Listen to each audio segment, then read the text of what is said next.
त्यामध्ये त्यांना विचारलं की बरेच दिवस माझ्या लोकांना माझे इथले जे अधिकारी काम करतात त्यांना ते म्हणत होते की आम्हाला अजित पवारांची एक मीटिंग घडवून द्या आणि त्या पद्धतीनं त्यांना 1 तासाचा वेळ दिलेला होता. त्यांनी त्यांचे वेगवेगळ्या प्रकारचे प्रश्न सांगितले. त्याच्यामध्ये विशेषतः 32 गावांच्या संदर्भामध्ये राहत असणाऱ्या माजी नगरसेवकांनी त्यांचे प्रश्न तिथं सांगितले आणि ते आजच्या बैठकीच्या निमित्तानं तर इतर सर्वच राजकीय पक्षाचे सहकारी आलेले होते. विशेषतः आमचे महायुतीचे तिथं भाजपचे, शिवसेनेचे आणि राष्ट्रवादीचे असे पण सहकारी आले होते आणि काही राजकारणाशी संबंधित नाही पण एक सामाजिक बांधिलकीच्या नात्याने त्या प्रश्नाची सोडवणूक होण्याच्या करता ते पण नागरिक आलेले होते. तर त्यांच्यातनं चर्चा करून ते प्रश्न मार्गी लावण्याचं काम आम्ही केलेलं आहे.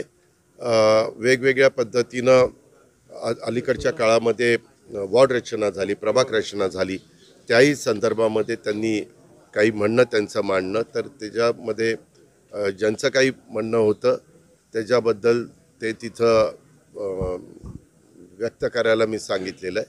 मी म्हटलं तुम्ही तुमचे लेखी निवेदन तिथं द्या, त्याच्याबद्दलची शहानिशा केली जाईल आणि त्याच्यामध्ये काहींनी सांगितलं नॅचरल बॉर्डर धरायला पाहिजे होत्या. आपल्या इथनं नदी जातात, आपल्या इथं काही रस्ते जातात, आपल्याकडनं काही ओढे जातात, तर त्या बॉर्डर धरल्या असत्या तर जास्त उचित दिसलं असतं अशा पद्धतीनं त्यांनी सांगितलं. पिंपरी चिंचवडमध्ये तर बहुतेक जास्त काही बदल न करता मागच्या वेळेस सारखंच वॉर्ड रचना ठेवली गेलेली, प्रभाग रचना ठेवली गेलेली, त्याच्यामुळं तिथं काही इतका प्रश्न आला नाही. परंतु पुण्यामध्ये मात्र वेगवेगळा मतप्रभाव वेगवेगळ्या सहकाऱ्यांचा होता.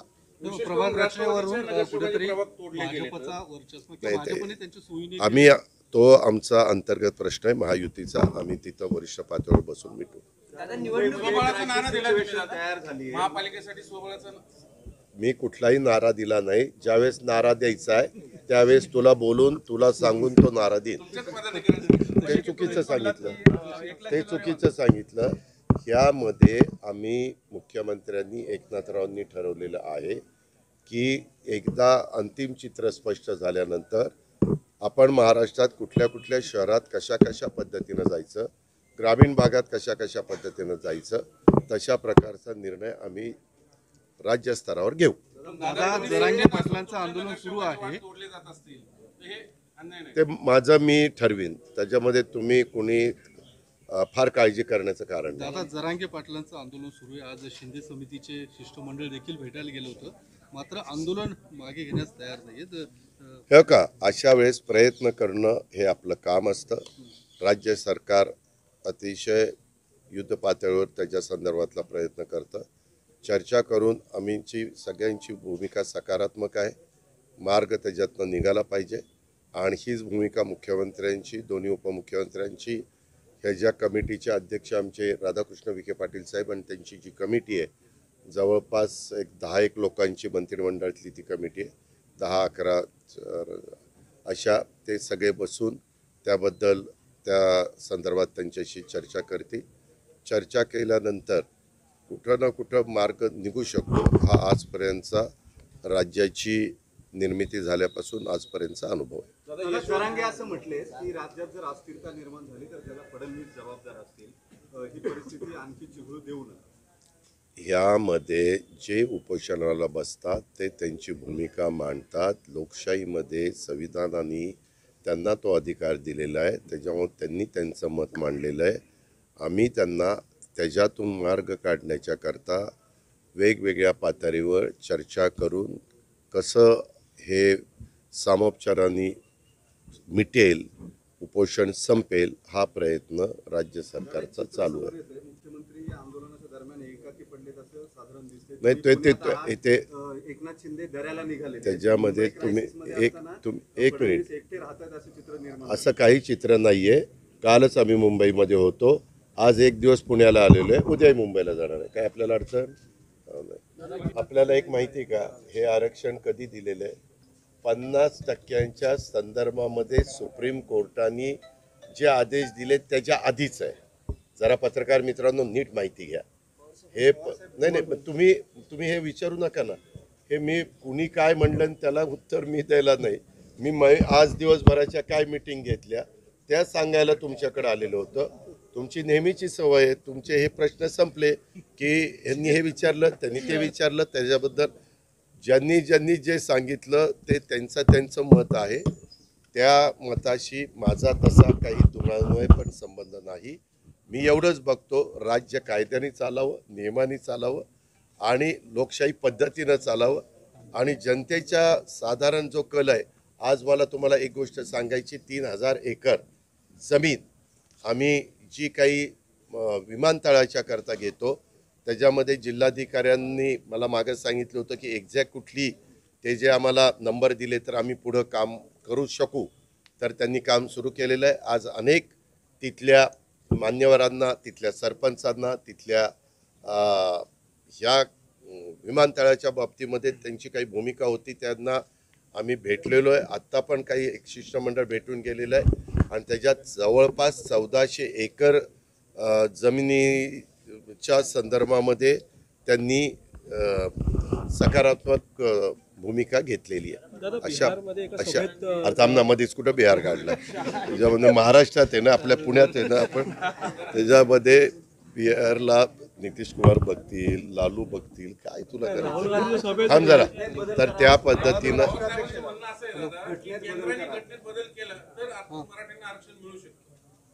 हो का, हे जे काही सूचना करतात ना, हे सगळेजण अनेक काळ सरकारमध्ये होते, 10 वर्ष होते. त्याच्यामुळं उगीच त्या खोल्यात आम्हाला जायला लावू नका. सगळे वंदनीय, पूजनीय, आदरणीय मान्यवर आहेत. त्याच्यावर मला त्याबद्दल खोलात जायचं नाही. धन्यवाद. समाजाला मागासलेल्या पणाच्या आधारावर आरक्षण दिलं पाहिजे म्हणून 2014 मध्ये कृषी विभागाची यांची काँग्रेस महाविकास आघाडीची सरकार असताना मराठा आणि मुस्लिम समाजाला मागासलेल्या पणाच्या आधारावर आरक्षण देण्याचा निर्णय घेतला. यानंतर भारतीय जनता पक्षाची सरकार आल्यानंतर ते आरक्षण त्यांना टिकवलं आलं आहे म्हणून ही आज परिस्थिती उत्पन्न झालेली आहे. 3 वर्षापूर्वी या राज्याचे आजचे उपमुख्यमंत्री, त्यावेळचे मुख्यमंत्री श्री एकनाथ शिंदेजींनी स्वतः जाऊन छत्रपती शिवरायांची शपथ घेतली होती आणि सांगितलं होतं की मराठा समाजाला आम्ही आरक्षण देणार आहोत आणि गुलाल उडवला होता. त्याच्या काय झाला, आज प्रश्न हा निर्माण झालेला आहे. आज ही जी परिस्थिती उत्पन्न झालेली आहे, संपूर्ण राज्यातून मराठा समाजाचे लोक, गोरगरीब लोक, तरुण आज मुंबईला आलेले आहेत. कशासाठी आलेले आहेत? सरकार यांची आहे, तांत्रिक अडचण सांगताय. राज्यामध्ये भारतीय जनता पक्षाची सरकार, केंद्रामध्ये भारतीय जनता पक्षाची सरकार, जेवढी अडचण असेल सर्व तांत्रिक अडचण दूर करून आरक्षण मराठा समाजाला दिला पाहिजे. आणि त्याच्यासोबत आमची ही सुद्धा मागणी आहे की मुस्लिम समाजामध्ये जे मागासलेले जाती आहेत त्यांना सुद्धा आरक्षण जे 2014 मध्ये दिला होता ते बहाल केला पाहिजे. ज्या प्रकारे आता सगळे विरोधक येऊन भेट घेत आहेत त्यामुळे सत्ताधारी म्हणत आहेत की या घोषणाला वेगळा रंग लावू नये. ह्याच्यामध्ये आम्ही कधी आरक्षणाच्या मुद्द्यावर काँग्रेस पक्षाने कधीही राजकारण केलेला नाहीये. म्हणून राहुल गांधीजी म्हणतात की या देशामध्ये जातीनिहाय सर्वेक्षण जनगणना झाली पाहिजे आणि जेव्हा जनगणना होईल दूधचं दूध पाणीचं पाणी होऊन जाईल. आज ही सरकार का करत नाहीये? का खोटे वादे पे वादा, तारीख पे तारीख असं का करतेय? या सरकारला मागासलेल्या समाजाच्या लोकांना न्याय द्यायचा नाहीये, शेतकऱ्यांना न्याय द्यायचा नाहीये, तरुणांना न्याय द्यायचा नाहीये. मराठा समाज असो, धनगर समाज असो, मुस्लिम समाज असो, कुठल्याही समाजाला यांना द्यायचा नाहीये न्याय. म्हणून या सगळे चालू आहे.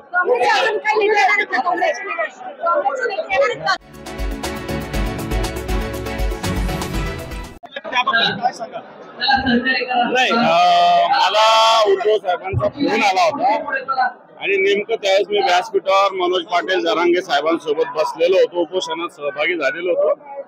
आणि मग मी त्यांना विचारलं साहेबांचा फोन आहे, बोलाल का? तर साहेबांशी बोलणं झालं, उद्धव साहेबांशी, एवढंच. आता काय बोलणं झालं त्यांचं दोघांचं मला माहिती नाही, पण बोलणं झालं एवढं नक्की. उद्धव साहेबांना तुम्ही फोन लावून दिला होता, साधारणतः या पार्श्वभूमीवर उद्धव ठाकरे येणार आहेत का?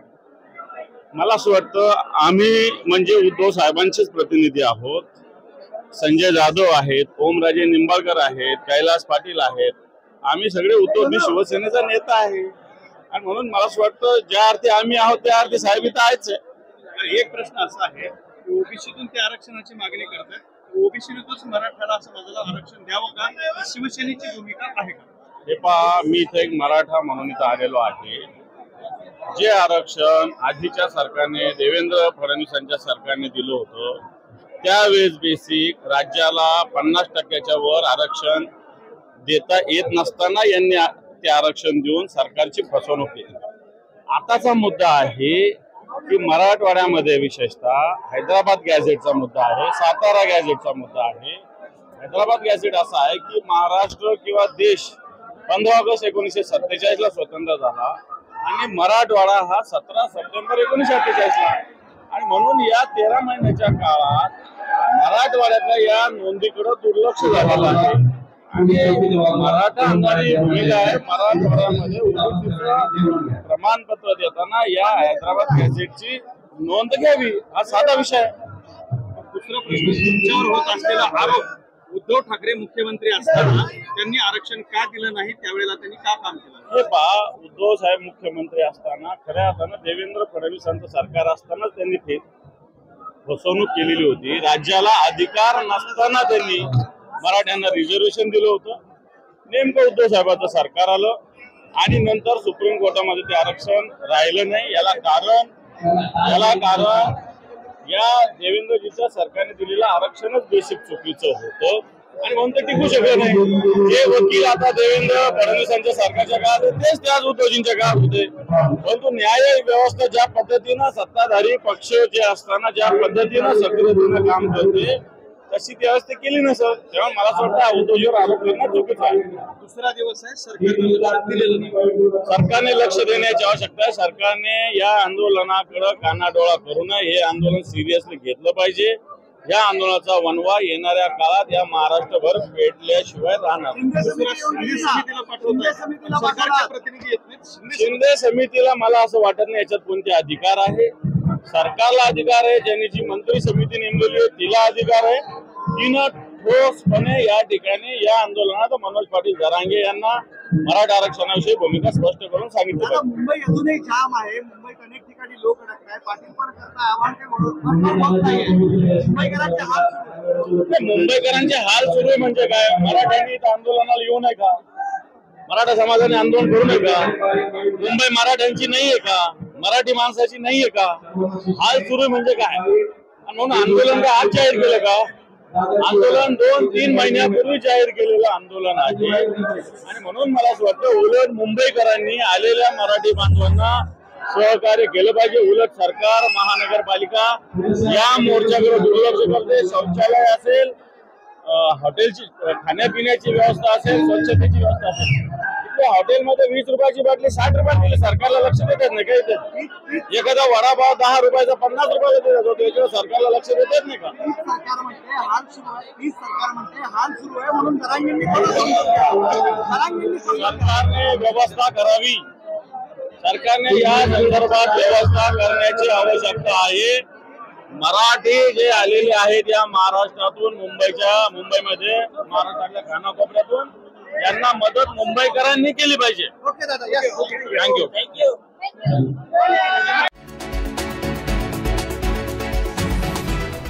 आता निवडणुका आघाडीत होतील की सोबळावर होतील हे जरी सध्या स्पष्ट नसलं तरी महापौर पदासाठी कुणाचा दावा आहे? एक सांगतो की महापौर पद हे शिवसेनेला उद्धव बाळासाहेब ठाकरे यांनाच मिळेल. किती काही झालं तर शेवटी लोकांना, जनतेला उद्धव बाळासाहेब ठाकरे म्हणजे बाळासाहेबांची शिवसेना हवी असते, कारण खूप काम करतात. आता याच्यातून जे पैशासाठी फुटून गेले, सत्तेसाठी पैशासाठी फुटून गेले, त्यांचं पुढं काय होईल पहा. कारण प्रभाग झालेला आहे. आता प्रभागामध्ये त्या ठिकाणी सगळ्याच पूर्ण 40,000 मतदानामध्ये त्यांचं इतकं प्राबल्य आहे असं नाहीच. फक्त एका गल्लीत प्राबल्य असतं या लोकांचं. आणि त्यांनी मुद्दाम आता म्हणजे दोन्ही पण म्हणजे शिंदे असेल किंवा भाजप असेल यांनी जे लोकांना घेतलं ते लोकांना घेऊन त्या ठिकाणी त्यांचं नुकसान होणार आहे. त्या लोकांचं बाकी काय नाही. महापौर पदासाठी दावा कोणाचा आहे? महापौर पद तुम्हाला सांगतो की ही शिवसेना माननीय बाळासाहेब ठाकरेंची म्हणजे हे शहर बाळासाहेब ठाकरेंचं शहर आहे. त्यामुळे ही महापौरपद हे शिवसेनेला उद्धव बाळासाहेब ठाकरेच मिळेल पूर्ण खात्रीने मी सांगतो. म्हणजे खरं तर शिवसेना फुटीनंतर पहिल्यांदाच महापालिकेचे निवडणुकीचं आव्हान आता तीच तर मजा येणार आहे. आता तीच मजा येईल, तीच मजा येणार आता. पण जी भाजप शिवसेनेचा बोर्ड धरून उभे राहिली ती भाजप झिरो झाली होती 88ला, भाजप झिरो होती, झिरो. आता त्या भाजपचं काय होऊ शकतं? नाही, आता त्या भाजपचं आता त्यांच्यामध्ये इतकी खिचडी आहे, ती खिचडी आता कोणाकोणाला तिकीट देणार. समजा तुम्ही त्या ठिकाणी गेले तर तुम्हाला देणार की यांना देणार की हे ओरिजिनल आहे त्यांना देणार, हे हा प्रश्न त्याच्याकडे निर्माण व्हायला लागला आता. आणि म्हणून खूप अवघड आहे. आणि आजकालचे कार्यकर्ते हे बाकी सगळं स्वतःचा पाहत असतात. ते तुम्ही उल्लेख केला तसं भाजपमध्ये इतर पक्षातल्या नेत्यांची मोठी गर्दी झाली आहे. त्यामुळे येत्या निवडणुकीमध्ये निवडणुकीच्या तोंडावर ठाकरे गटामध्ये मोठ्या प्रमाणात पक्ष प्रवेश होतील अशी चर्चा आहे. होऊ शकते, होऊ शकेल. पण ते माननीय उद्धव साहेबांच्या आदेशानुसारच होईल. आम्ही कोणी त्या ठिकाणी हा गेला परत आला ते उद्धव साहेब ठरवते. असं लोक काही संपर्कात आहे का तुमच्या? ते आहे, भरपूर आहे. पक्ष सोडून गेलेल्या लोकांना तुम्ही काय सांगा? नाही, तुम्ही जिथे गेलात ना त्या सुखी राहा तुम्ही, बस इतकंच म्हणून. आता इकडे चेहरा पण दाखवू नका आम्हाला. तुम्ही तिकडेच जा आणि तिकडे भांडा, काही करा आणि तुम्हाला तिकीट मिळतं की नाही मिळतं, तुम्ही निवडून येता की नाही ते पहा. पण आता जसे निवडणुका जवळ येऊ राहिल्या त्याप्रमाणे समजा उघड्या गटाला खिंडार पडत आहे. मागच्या हप्त्यामध्ये पण माझे महापौर त्र्यंबक तुपे हे शिवसेना शिंदे गटामध्ये गेलेले. ते त्र्यंबक तुपे काय गेले माहिती आहे ना? त्र्यंबक तुपे काय गेले माहिती आहे? ते आरक्षणामध्ये आपला रिझर्वेशनचं होतं ते टाउन प्लॅनिंगचं. त्या टाउन प्लॅनिंगच्या याच्यामध्ये त्यांच्याकडनं काही चुका झाल्या असतील आणि म्हणून ते चुका झाकण्यासाठी ते गेले असतील. बाकी तसं शिवसेनेच्या बाबतीत त्यांचं काही मत खराब नाही आहे, चांगलं होतं. आणि नेत्यांच्या बाबतीत सुद्धा मत चांगलं होतं. पण त्यांच्या ज्या काही चुका त्यांनी केल्या होत्या त्या चुका दुरुस्त करण्यासाठी ते शिंदे गटात गेले. पक्षाची गळती थांबवण्यासाठी म्हणजे गळती दिवसेंदिवस वाढत चालली, ही गळती थांबवण्यासाठी स्थानिक नेत्यांना अपयश येते असं बोललं जातं. तर याला जबाबदार कोण आहे? नाही, अपयश काही येत नाही, अपयश येत नाही. मी संस्थापकापैकी एक आहे. मला त्या ठिकाणी माझ्या शिवसेनेची त्या ठिकाणी मला काळजी आहे आणि मी त्या ठिकाणी एकही दिवस कुठं गेलो नाही. म्हणून मी त्या ठिकाणी माझी शिवसेना ही ज्यांनी अनेक कार्यकर्त्यांना महापौर केलं, अनेक कोणी सभापती झाले, कोणी स्टँडिंग कमिटी झाले, कोणी जिल्हा परिषद अध्यक्ष झाले, कोणी काय, हे जे माननीय बाळासाहेबांच्या आशीर्वादाने उद्धव साहेबांच्या आशीर्वादाने झालं ते परत तसेच दिवस यावं म्हणून हा माझा प्रयत्न आहे. परंतु ज्यांना शिवसेनेने मोठं केलं तेच आज सोडून गेलेले, जसं नंदकुमार घोडेले असो, त्र्यंबक तुपे असो, ते फक्त पैशासाठी किंवा पदासाठी गेले असतील. जे स्वार्थासाठी गेले ना ते कधी टिकत नसतात. पण हे जे लोक गेले तशी तुमच्याकडे जी किंमत होती तशी तिकडे मिळते का त्यांना? त्यांना कोणी विचारत पण नाही. तिथे काय अवस्था काही कुरकुर आहे? अवस्था खूप वाईट आहे, खूप वाईट अवस्था आहे.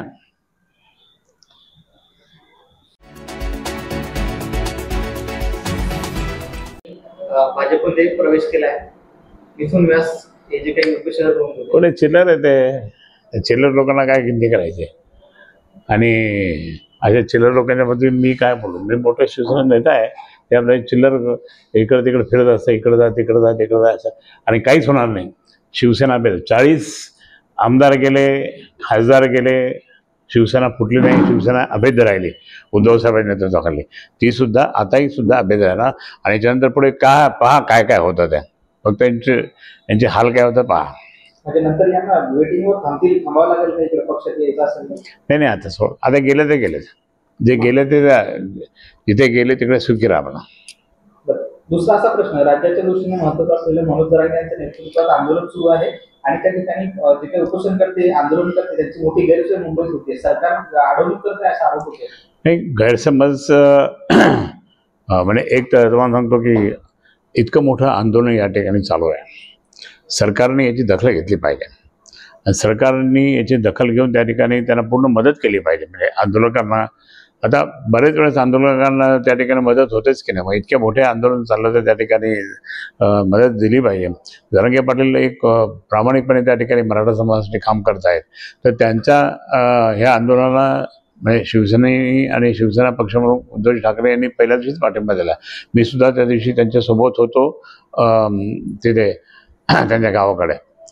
आणि म्हणून मी या ठिकाणी सांगतो की आता इतके दिवस आंदोलन का करतात. मी लोकसभेत 4 वेळेस प्रश्न मांडलेला आहे. 4 वेळेस मराठा समाजाला आरक्षण द्या म्हणून मी मागणी केलेली आहे. सरकारने ते दखल घ्यावी आणि लवकरात लवकर तो प्रश्न सोडावा हे मी मागणी केलेली आहे लोकसभेत. परंतु इथे हे सरकार माहीत नाही काय गंमत करतं का हटकून त्यांना उपोषणाला बसवावं हे करावं त्या ठिकाणी चाललं हे योग्य नाही. या संदर्भात संजय राऊतांनी सकाळी पत्रकार परिषद घेतली. त्यामध्ये फडणवीसांना अडचणीत आणण्यासाठी शिंदे मराठा आंदोलकांना वेगळ्या पद्धतीने मदत करत आहे असा आरोप नाही. ते राऊत साहेबांनी सांगितलं असतं ते ठीक आहे, त्यांचा बरोबर आहे, ते ज्येष्ठ नेते आमचे. परंतु प्रत्यक्षात त्या ठिकाणी शिंदे आणि यामध्ये दादा असतील किंवा देवाभाऊ असतील यांचं कोणाचं एकमत दिसत नाही. म्हणून हे आज मराठा समाजाचे आंदोलक त्या ठिकाणी उपाशी तापाशी त्या ठिकाणी राहिले. हा आरोप हा खरा आहे. देवेंद्र फडणवीस म्हणतात की उद्धव ठाकरेंनी स्वतः नाही. देवेंद्र फडणवीसना मी एक सांगेन, देवाभाऊ तुम्ही उठसूट उद्धव साहेबांवर टीकाटी करू नका. तुम्हाला यांचा प्रश्न सोडवायचा ते आमच्या साहेबांचं नाव कशाला घेता तुम्ही? यांचा प्रश्न सोडवा ना तुम्ही, मग आम्ही तुम्हाला मानू की नाही चांगलं काम केलं. पण फक्त उद्धव साहेबांनी असं केलं, उद्धव साहेबांनी तसं केलं, उद्धव ते बोलून तुमची हे खराब होती त्या प्रतिमा. उद्धव ठाकरेंचं सरकार असताना हे देवेंद्र फडणवीस म्हणत होते की सरकारला आरक्षण देता येतं. आता स्वतः सत्तेत असताना त्यांचं केंद्रात राज्य सरकार असताना का देत नाही? हा प्रश्न महत्त्वाचा आहे. त्यावेळेस त्यांनी सांगितलं होतं की आरक्षण देता येतं सरकारला. मग आता तेच सरकारमध्ये बसल्या तर का नाही दिलं? हा एक म्हणजे लोकांची खोटंच बोलायचं आपण, असं झालं. जरांगे परत मुंबईत का आले याची सर्व उत्तरं शिंदेच देऊ शकतील असा आरोप मध्ये राज ठाकरेंनी व्यक्त केलेला आहे. केलं असेल ते बरोबर आहे. शिंदेवर केलं असेल ते. महापालिकेच्या निवडणूक आल्या खरं तर गेल्या आता बोला. अनेक वर्षापासून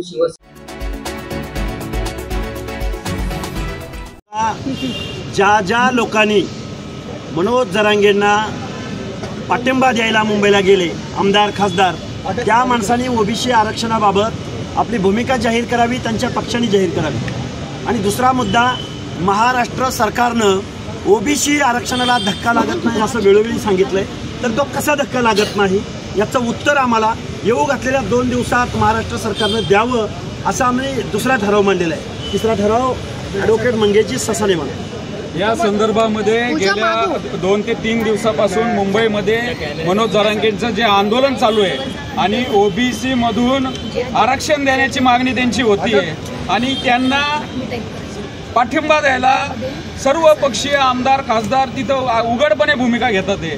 तर कुठंतरी ओबीसी समाजाला इथं आम्हाला एक असुरक्षिततेची भावना निर्माण झालेली आहे आणि आता आम्हाला वाटतं की आमचं आरक्षण एकतर त्या कुणबी दाखल्यांमुळे आधीच घरघर लागलेली आहे आणि आता परत शेवटचं जर असा काही GR आला काय आलं आणि मग आमचं आरक्षण संपतंयच का काय, तर कुठंतरी असुरक्षिततेची भावना आहे. आणि त्यासाठी आम्ही इथं पुण्यामध्ये समस्त ओबीसी समाजातले प्रत्येक घटकातले प्रत्येक जात समूहातले प्रमुख, त्याच्यानंतर कार्यकर्ते, त्यांच्या सगळ्या जातीच्या संघटनांचे अध्यक्ष इथं आम्ही आज बैठक घेतली. आम्ही 2 ते 3 तास चर्चा केली आणि या माध्यमातून आम्ही या संदर्भामध्ये महाराष्ट्रातल्या तालुक्यातून ओबीसी एकीकरणाची, ओबीसीची संघर्ष यात्रा आम्ही चालू करण्याचं आज आमचं ठरलेलं आहे.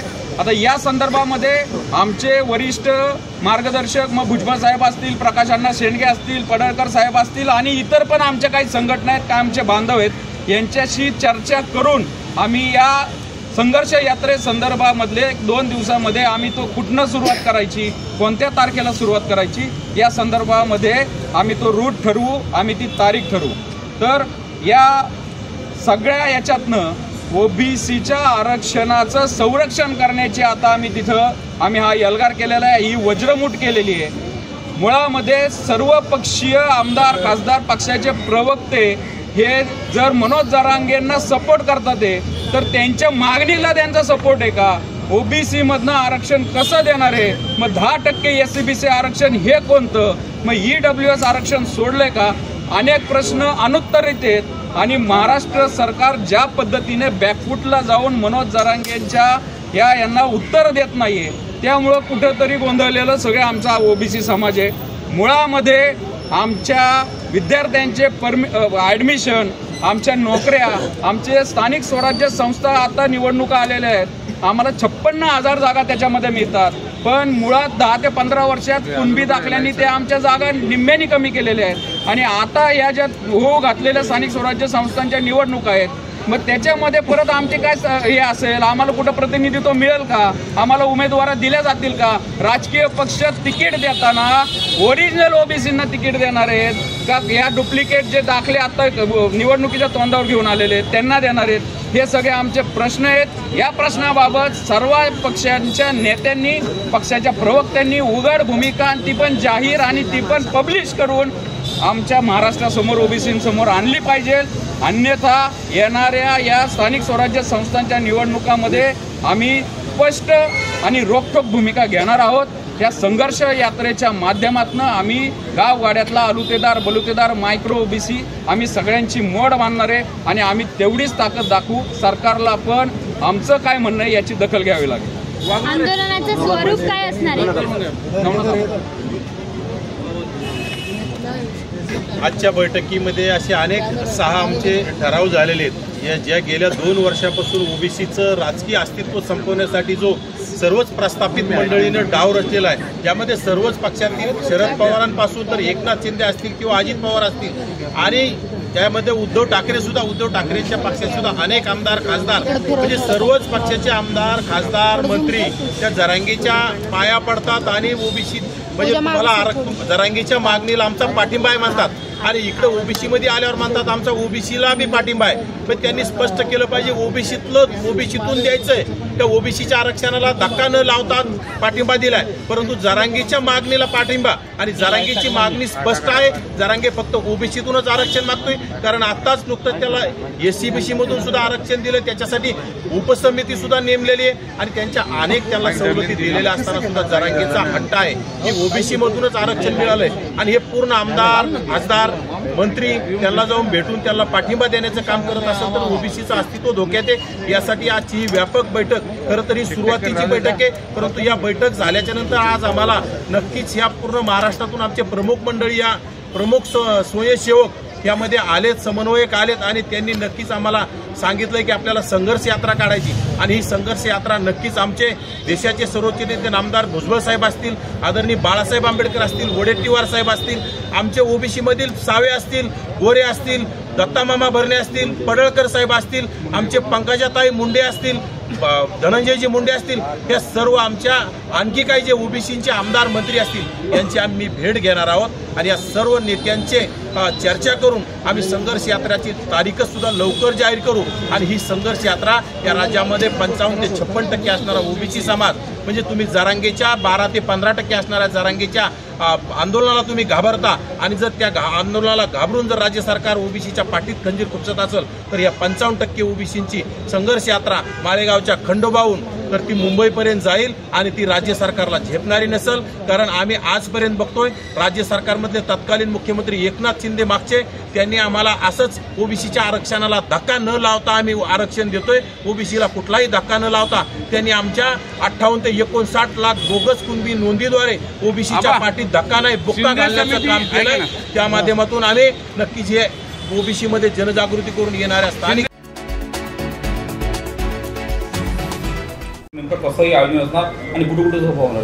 वाशिम बुलढाणा एकूण आम्ही 45 दिवसाची शेतकरी हक्क परिषद आहे. सगळ्या पक्षाला घेऊन आहे, पण जे काही संयुक्त परिषद होईल सर्वपक्षीय किंवा सर्व संघटना शेतकरीच्या त्या 5-6 परिषद वेगळ्या होणार. त्यातली 19 तारखेला अकोल्याला परिषद आहे संयुक्त. आता आम्ही हे व्यक्तिगत आमच्या पातळीवर हे शेतकरी मजूर हक्क परिषद काढतो आहे. आत्ता प्रत्येक वाशिमला 3-4 सभा आहे, उद्या बुलढाण्याला सभा आहे. प्रत्येक जिल्ह्यात 4 ते 5 सभा घेऊन 28 ऑक्टोंबरला आम्हाला मुंबईच्या आंदोलनाची तयारी करायची आहे. त्यानिमित्तानं किती लोक येणार, काय येणार त्याची तयारी म्हणून आता आम्ही कामाला लागलो. कोणकोणते पक्ष आणि कोणकोणत्या संघटना? ते राजूसाहेब शेट्टी आहे, अजितजी नवले आहे, विजय जावंदे आहे, प्रकाशजी पवरे आहे, आमचे विठ्ठलराव पवार असेल, अनेक अशा ज्या आप पार्टीचे लोक आहेत, या विविध संघटनेनं जो एकत्रित होऊन एक कार्यक्रम बनवला आहे, संयुक्त शेतकरी संघटना पण आहे. 28ची तयारी करतो आहे ऑक्टोबर. शेतकरी कर्जमाफी, शेतकऱ्याचा हमी भाव. आता कापसावर 11% आयात कर होता तो हटवला. ट्रम्पची जी मागणी होती ते भारत सरकारनं पूर्ण केलेली आहे. आता 11% आयात कर काढल्याबरोबर आता भारतामध्ये किमान कापूस येण्याची शक्यता नाकारता येत नाही, गाठी येण्याची नाकारता येत नाही. त्याच्यामुळे कापसाचे भाव, सोयाबीनचे भाव, तुरीले भावच भेटणार नाही. मार्केटमध्ये हमी भावापर्यंत तुरी आणि सोयाबीन आणि कापूस जाणारच नाही. आणि त्याच्यामुळं सरकारनं आता हमी घेतली पाहिजे का पूर्ण सगळा FAQ असू दे का कुठलाही कापूस, तूर आणि सोयाबीन हे जे पिकं आहे हे आम्ही पूर्णपणे खरेदी करणार आहोत. त्याची खरं तर घोषणा केली पाहिजे सरकारने.